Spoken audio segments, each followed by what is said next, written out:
TV மேல வச்சு 100 ரூபாய் யாரா எடுத்தது? ஐயோ கண்டுபிடிச்சிட்டாங்களே. அம்மா என்ன கேட்டா? டேய் திருட்டு நாயே, நீ தான்டா எடுத்திருப்ப. ஆமா இவன் தான் எடுத்திருப்பான். அம்மா அமைதியாருமா, எல்லாரும் பாக்குறாங்க, அசிங்கமா இருக்கு. டேய் எத்த காசு ஒழுங்கா குத்துட்டு போயிடு, இல்லன்னா அவ்வளவுதான். மோ காசுலாம் நான் எடுக்கல. டேய் தம்பி, காசு எடுத்துந்தா குத்துறா. அக்கா எங்க அம்மா தான் என்ன நம்பலன்னா பக்கத்து வீட்டாக்கா நீங்களும் அக்கா என்ன நம்பல. டேய் தம்பி அழாதடா. அக்கா அவன் காசு எடுக்கல போல இருந்தா. டேய் அந்த போண்டத்தோட தான் எடுத்திருப்பான். மோ நீ இவ்வளவு சொன்னதுக்கு அப்புறம் நான் உயிரோட இருக்க மாட்டேமா, நான் போறேமா. டேய் எங்கடா போற? சாம போறேன். நீ எப்படியே சாக மாட்டே, திரும்பி வரும்போது 1 கிலோ தக்காளி வாங்கினு வா.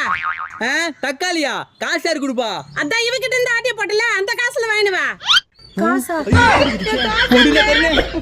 ஆட்டிய போட்டோம்ல.